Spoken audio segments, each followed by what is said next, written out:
Assalamualaikum warahmatullahi wabarakatuh. Alhamdulillah teman-teman, kembali lagi bersama kami di program Teman Ramadan. Bagaimana kabarnya teman-teman sekalian, dan pastinya bagaimana juga kabar puasa kalian? Apakah masih full atau udah ada yang bolong? Semoga Allah Subhanahu wa taala memberikan teman-teman sekalian kekuatan untuk kita menjalani ibadah puasa. Nah, teman-teman, kemarin pada episode sebelumnya kita telah membahas 10 pertama bulan Ramadan. Itu Habib telah menjelaskan kepada kita tentang keutamaan bulan Ramadan, kegunaannya puasa dan segala macam itu telah dijelaskan secara terperinci oleh Habib. Nah, sekarang kita masih mau ngebahas tentang 10 pertama bulan Ramadan. Jadi gini Habib, bulan Ramadan itu kan identik sama menahan. Menahan dari nafsu, dari gibah, bohong, adu domba, syahwat segala macam Habib. Artian syahwat itu kan banyak Habib. Nah, gimana kalau kita nonton mukbang Habib, video makan banyak tuh Habib yang suka live itu. Kita nonton mukbang di siang hari dalam keadaan lapar. Apakah ini termasuk dari menahan syahwat? Ngomongin tentang makanan juga nih Habib. Gimana, apakah ada keutamaan tersendiri bagi mereka yang suka memberikan takjil kepada orang-orang, dan pastinya itu kan dikasih pahala sama Allah Subhanahu wa taala Habib. Apakah pahala tersebut dilipat gandakan di bulan Ramadan? Apabila dilipat gandakan, maka apabila kita bermaksiat di bulan Ramadan, dosanya apakah dilipat gandakan juga Habib? Jadi gimana penjelasannya Habib? Bismillahirrahmanirrahim. Alhamdulillah wassalatu wassalamu ala Rasulillah wa alihi wa sahbihi wa man walah, amma ba'd. Kaum muslimin, kaum muslimat di berbagai penjuru, khususnya yang menikmati acara kita, yaitu acara Teman Ramadan. Berbicara tentang apa yang tadi disampaikan, Ramadan, bulan menahan nafsu dari riba, bohong, adu domba, syahwat, dan lain sebagainya. Dan apa yang tadi disampaikan, perlu kita ketahui bahwasanya tujuan daripada puasa bukan hanya sekedar menahan diri dari makanan dan minuman, bukan sekedar itu. Mohon maaf, orang yang sakit pun terkadang seharian nggak bisa makan dan minum. Orang yang lagi, mohon maaf, stres, kadang ditawarin makanan, minuman juga dia nggak makan, bisa seharian nggak makan dan minum. Dari segi bentuk fisik nggak beda dengan orang-orang itu. Tetapi di dalam puasa itu ada hikmah di balik itu semua. Maka itu di dalam ayat Allah Ta'ala bilang, Ya ayyuhalladzina amanu kutiba alaikumusiyam kama kutiba alal ladzina min qablikum la'allakum tattaqun, agar kamu bertakwa kepada Allah. Agar kamu bertakwa kepada Allah, menjadi manusia-manusia yang senantiasa taat kepada perintah dan jauh dari larangan Allah Subhanahu wa taala. Itu tujuannya. Maka itu dalam satu riwayat yang lain, baginda Nabi sallallahu alaihi wasallam bersabda, "Man lam yada' qaula zur wal 'amala bihi, falaysa lillahi hajah fi an yada' ta'amahu wa syarabah." Barang siapa yang tidak meninggalkan ucapan dan perbuatan dusta, maka sungguh Allah tidak perlu dari orang itu untuk meninggalkan makanan dan minumannya. Bahkan Nabi tidak bilang dalam hadis itu, Allah tidak membutuhkan dari orang itu untuk berpuasa. Nabi nggak bilang berpuasa. Artinya apa? Sampai puasa pun juga nggak dinamakan oleh Rasulullah. Ya. Karena tujuannya bukan sekedar menahan diri dari makanan dan minuman. Ketika ada dua orang wanita di bulan suci Ramadan, mereka bergosip, berghibah, menceritakan tentang keburukan orang lain. Alhasil, mereka berdua, Nabi dengan wahyu dari Allah mengetahui keadaan itu. Dipanggil perempuan itu oleh Rasul Sallallahu Alaihi Wasallam. Kedua perempuan itu saat datang, Nabi memerintahkannya dia itu untuk memuntahkan. Kalau bahasa kita tuh uwe-uwe, disuruh begitu. Ini orang sahabat perempuan ini bingung, lakukan.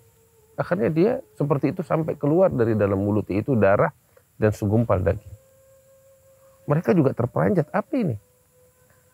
Ternyata Nabi memberikan peringatan tegas kepada kedua perempuan ini. Nabi bilang, kalian menahan diri dari sesuatu yang sebenarnya halal, tetapi kalian tidak menahan diri dari sesuatu yang diharamkan oleh Allah Ta'ala. Ketika berpuasa, makanan dan minuman halal atau tidak sih? Sebenarnya makanan dan minuman halal untuk dikonsumsi. Tetapi ketika kita berpuasa, kita menahan diri dari yang perkara halal itu, yaitu makanan dan minuman. Nabi memberikan kecaman tegas, kecaman kepada kedua wanita itu. Kamu ketika berpuasa menahan diri dari makanan, menahan diri dari yang halal. Tetapi kamu tidak menahan diri kamu dari yang haram, yaitu ghibah. Allah Ta'ala bilang, وَلَا يَقْتَبْ بَعْضُكُمْ بَعْضًا أَيُحِبُّ أَحَدُكُمْ أَنْ يَأْكُلَ لَحْمَ أَخِيهِ مَيِّتًا فَكَرِهْتُمُوهُ. Jangan kamu berghibah satu sama lain antara kalian. Apakah kamu rela memakan daging saudaramu yang telah mati dan kalian membenci hal itu? Kata Allah Subhanahu wa Ta'ala dalam Al-Quran. Oleh karena itu, dalam satu riwayat yang diriwayatkan oleh Al-Imam Ahmad fi Musnadihi, dan juga diriwayatkan oleh di dalam Musnad Firdaus, bahwasanya Nabi bilang, khamsun yufattirna shaim. 5 perkara dapat membatalkan puasa. Ulama mengatakan, dan ini hadis-hadis laisa bil haditsin sahih, bukan hadis sahih, tetapi hadis dhaif, seperti saya tegaskan dalam beberapa pernyataan saya terkait tentang hadis dhaif. Dia dijadikan sebagai acuan hukum tidak bisa, tetapi dapat dijadikan acuan sebagai perkara fadhailul amal, sebagai anjuran-anjuran, nasihat, ya, peringatan. Ya. Dalam hal ini Nabi memberikan penyampaian. Nabi bilang 5 perkara dapat menggugurkan puasa, yakni pahala puasa. Apa itu? Nabi bilang, khamsun yufattirna shaim, al-kadhib, wal ghibah, wan namimah, wal yaminul kadhibah, wan nadharu bisyahwat. 5 perkara ini dapat menggugurkan pahala puasa. Yang pertama, al-kadhib, ucapan dusta. Yang kedua, ghibah. Ghibah itu menceritakan kejelekan orang lain atau menceritakan tentang orang lain yang mana orang itu tidak suka perkara ini diceritakan, dibuka kepada publik. Itu namanya ghibah. Yang ketiga, namimah. Namimah itu menyebar omongan. Menyebar omongan dengan tujuan mengadu domba, menyulut keributan dan pertikaian. Ya. Itu namimah. Yang keempat, yaminul kadhibah, sumpah palsu. Yang kelima, an-nadharu bisyahwat, memandang dengan syahwat kepada yang haram. Kepada yang haram. Ini 5 perkara dapat menggugurkan pahala puasa. Nah, kalau kita jelaskan satu persatu, seperti tadi saya bilang, pertama al-kadhib, ucapan dusta. Ya. Apa itu kalimat dusta? Dusta. Al-khabar bighairil waqi', menyampaikan berita tetapi tidak sesuai dengan faktanya. Kita menyampaikan suatu berita, namun berita yang kita sampaikan tidak sesuai dengan fakta. Itu adalah kadhib, dusta. Dan dusta itu juga merupakan satu dosa besar. Orang beriman tidak berdusta. Nabi bilang begitu. Orang beriman boleh jadi terjerumus dalam perzinaan, dalam minuman keras, tetapi dusta tidak dilakukan oleh orang beriman, kata Nabi. Nah, dan alangkah disayangkan, ucapan dusta ini sering dilakukan oleh banyak dari kaum muslimin. Perlu kita ingat, lisan ini hanya sebagai alat. Fungsinya menyampaikan apa yang ada di dalam benak. Makanya ulama bilang, innal kalama la fil fuadi wa innama ju'ila lisanu 'alal fuadi dalila. Ucapan sebenarnya itu adalah di dalam hati. Lisan hanya menerjemahkan apa yang ada di hati. Sebagaimana fungsi lisan menerjemahkan apa yang ada di benak kita, tulisan juga adalah punya fungsi yang sama menerjemahkan apa yang ada di benak kita. Sehingga kalau di zaman dulu sebatas ucapan, zaman sekarang tulisan, zaman sekarang postingan, ya, itu dilarang. Baik itu kadhib, ghibah, namimah, secara lisan maupun secara tulisan atau postingan yang kita sebar. Contoh, kita terima suatu berita tentang sesuatu. Kita menerima. Saat kita menerima mungkin kita tidak terjerumus di dalam dusta. Tetapi begitu kita terima, kita forward kepada orang lain. Tanpa kita mengetahui, tanpa kita bisa memastikan ini sesuai fakta atau tidak. Ketika kita menyebar kepada orang lain, sedangkan kita tidak mengetahui apakah ini fakta atau bukan, maka kita masuk di dalam dusta yang diharamkan oleh Nabi besar Muhammad Sallallahu Alaihi Wasallam. Sebab dengan kita menyebarkan, artinya kita menyatakan sesuatu berita yang tidak sesuai dengan fakta atau yang tidak kita ketahui faktanya. Hadal kadhib. Karena itu hati-hati di bulan Ramadan. Kadang tuh berita masuk dan kita main menyebar tanpa kita mengklarifikasi kebenarannya. Kita masuk dalam dusta. Kemudian yang berikutnya ghibah. Cerita tentang keburukan orang lain. Ada yang harus kita jauhi. Ghibah itu dosa yang sangat besar. Sampai dalam riwayat itu, ghibah itu dosanya seperti perzinaan. Bahkan lebih berat daripada 30 kali perzinaan. Bahkan dosanya itu ghibah lebih besar daripada seorang laki-laki berzina dengan ibunya sendiri. Na'udzubillah. Nah, apalagi di bulan suci Ramadan. Nah, saya pengen ingatkan kepada kaum muslimin sekalian. Ghibah, baik Ramadan maupun di luar Ramadan, dilarang. Tetapi Ramadan lebih fatal. Lebih besar lagi dosanya. Dan saya ingin ingatkan tipu daya syaitan yang terjadi di bulan suci Ramadan. Mohon maaf,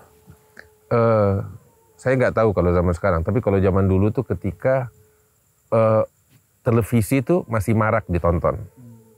Acara televisi masih marak ditonton. Kalau sekarang kan media sosial. Kalau zaman dulu tuh, ya 10 tahun yang lalu, acara televisi. Yang bukan menarik sih sebenarnya, yang membuat kita bertanda tanya besar. Kalau di bulan suci Ramadan itu, acara siang sebagian besar itu entertainment. Ini membuat pertanyaan besar. Kenapa dijadikan entertainment itu di siang hari? Sehingga ibu-ibu lagi masak, sambil masak nontonnya tentang artis, tentang entertainment dan lain sebagainya. Saya pribadi melihat ini tipu daya syaitan untuk menggugurkan pahala puasa seseorang. Kenapa? Entertainment itu waktu isinya apa? Gosip, judulnya aja seperti itu. Iya, cerita tentang fulan bercerai, fulan ribut, fulan begini, keburukan orang lain. Sambil masakan buka puasa, gugur deh tuh satu persatu pahala puasanya dengan dia mendengarkan ghibah. Habib, saya kan tidak berghibah, saya cuma dengerin. Ya kalau itu acara TV nggak ada yang dengerin, ya dia tutup. Tapi karena ada yang dengarkan, terus makin ramai. Makanya disebutkan al-mustami' syarikul ga'il. Pendengar sama dosanya dengan yang berbicara.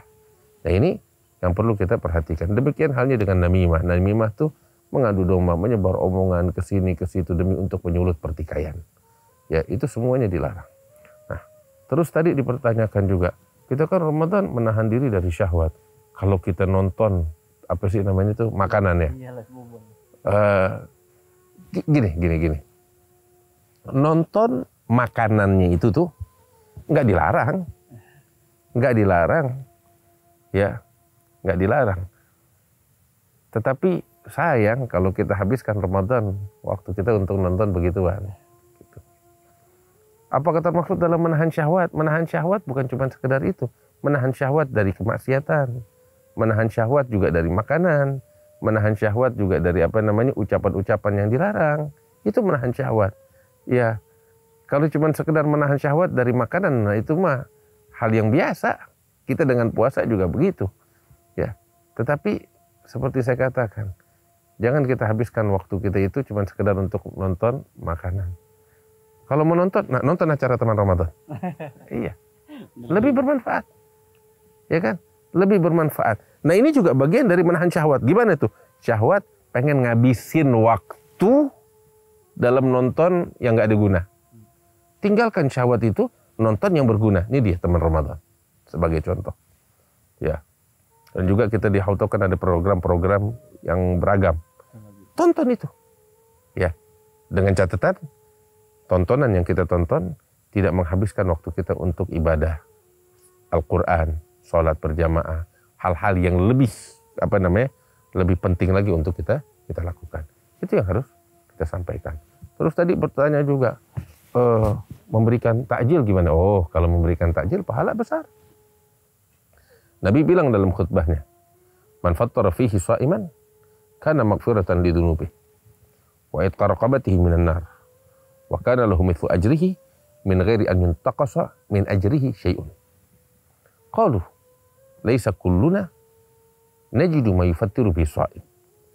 Qala an-nabiy sallallahu alaihi wasallam yu'ti Allahu hadha thawaba man fattara sha'iman ala madqati laban aw tamratin aw syarbat ma'. Baginda Nabi sallallahu alaihi wasallam mengatakan, barang siapa yang berbagi buka puasa kepada orang yang berpuasa, maka ganjarannya dari Allah Subhanahu wa taala 1, pengampunan atas dosa-dosanya. 2, ya, pembebasan dari siksa api neraka atas dirinya. 3, dia akan mendapatkan pahala puasa. Pahala puasa dari orang yang dia beri buka puasa itu. Ini kan orang dia berpuasa, kita beri berbuka puasa, kita dapat pahala orang itu. Tanpa mengurangi pahala orang itu. Jadi oleh Allah Ta'ala pahalanya jadi double, 1 bakal tuh orang, 1 bakal orang yang berberi buka puasa. Subhanallah. Sahabat bilang, ya Rasulullah, pahalanya besar banget ini. Nabi bilang, iya. Tetapi kita mau bikin program ini, kita pengen jalanin program ini. Cuman nggak semua dari kita mampu berbagi buka puasa. Betul. Ya kan? Perlu duit, perlu banyak uang untuk bagi-bagi makan. Nabi bilang, inilah keindahan Islam. Nggak sulit, mudah untuk digapai. Nabi bilang, yu'atillahu hadha thawabah ala man fattara sha'iman alamat qutilaban au syarbat ma'u tabrah. Nabi bilang Allah kasih di pahala yang tadi disebutkan bagi mereka yang berbagi buka puasa, sekalipun hanya dengan seteguk susu, sebutir kurma, atau seteguk air. Seteguk air.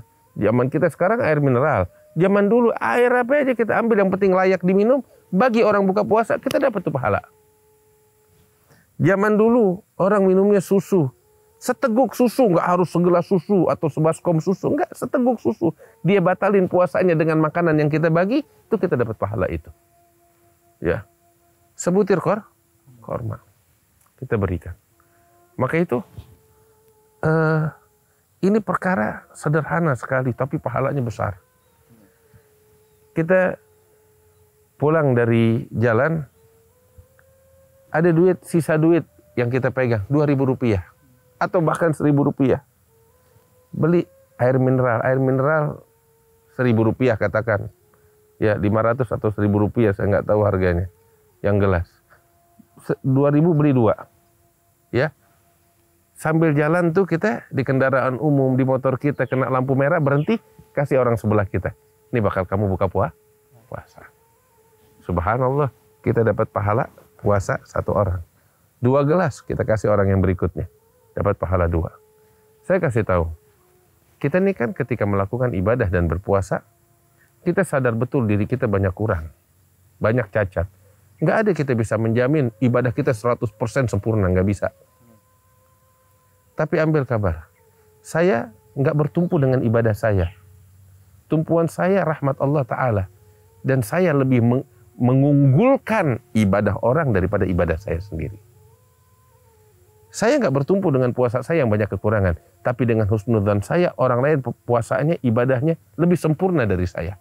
Maka itu, saya berbagi buka puasa dengan tujuan pahala yang sempurna yang dimiliki oleh orang ini balik kepada saya. 1 orang yang saya bagi, 2 orang yang saya bagi, 3 orang yang saya bagi, 10 orang, saya dapat pahala. Jadi enak ini agama. Satu hari saya dapat pahala puasa bukan untuk pahala satu puasa doang. Bisa 10, bisa 20, bisa 100. Ya. Karena itu jalankan program ini. Sebab pahala dilipat gandakan oleh Allah Subhanahu wa taala. Tadi ditanya, kalau pahala dilipat gandakan, dosa bagaimana? Nah, ini penting. Ini penting. Betul pahala dilipat gandakan. Dan maksiat, ingat, saya nggak bilang dosa, saya bilang maksiat. Maksiat, larangannya itu lebih ditegaskan oleh Allah Ta'ala di bulan suci Ramadan. Sebab kemaksiatan di tempat yang istimewa dan di waktu yang istimewa beda dengan kemaksiatan yang dilakukan di tempat biasa dengan di waktu yang biasa. Contoh, orang bikin maksiat di rumah sama bikin maksiat depan Ka'bah beda. Iya kan? Orang ngelanggar lalu lintas di kampung sama ngelanggar lalu lintas depan polisi. Beda. Iya kan? Di waktu-waktunya juga begitu. Orang ngelanggar lalu lintas di waktu biasa sama lagi jam macet. Beda. Ya kan seperti itu. Larangannya seperti itu. Ketegasannya seperti itu. Potensi celakanya juga besar. Tetapi satu hal perlu kita ingat. Inilah kasih sayang Allah. Inilah kasih sayang Allah yang nggak boleh kita tutup mata. Betul pahala dilipat gandakan, tetapi saya nggak pernah dapetin, ya, dosa itu dilipat gandakan. Adanya dengan kasih sayang Allah, betul. Allah tegas. Nabi Muhammad tegas melarang kemaksiatan di waktu-waktu istimewa apalagi. Tetapi dosa, tetap orang bikin maksiat, ya dosanya satu. Itulah keindahan agama Allah dan itulah keagungan rahmat Allah Ta'ala. Allah tidak menzalimi siapapun. Adanya Allah memberi dan memberi dengan pahala yang dilipat gandakan, dosa cuma satu atas satu kemaksiatan. Itu yang dinyatakan oleh Nabi Muhammad Sallallahu Alaihi Wasallam. Ini yang ingin saya sampaikan, mudah-mudahan bermanfaat bagi kita sekalian. Sallallahu Alaihi Wasallam. Alhamdulillahirabbil alamin. Alhamdulillah teman-teman, telah kita dengarkan penjelasan secara terperinci dari guru kita Syekhuna Habib Ahmad bin Naufal bin Salim bin Ahmad bin Jindan tentang fase pertama 10 malam pertama bulan Ramadan. Insya Allah pada episode selanjutnya kita bakal bahas 10 kedua di bulan Ramadan. Ada apa aja sih di 10 kedua di bulan Ramadan? Tetap saksikan program kami di Teman Ramadan. Wassalamualaikum warahmatullahi wabarakatuh.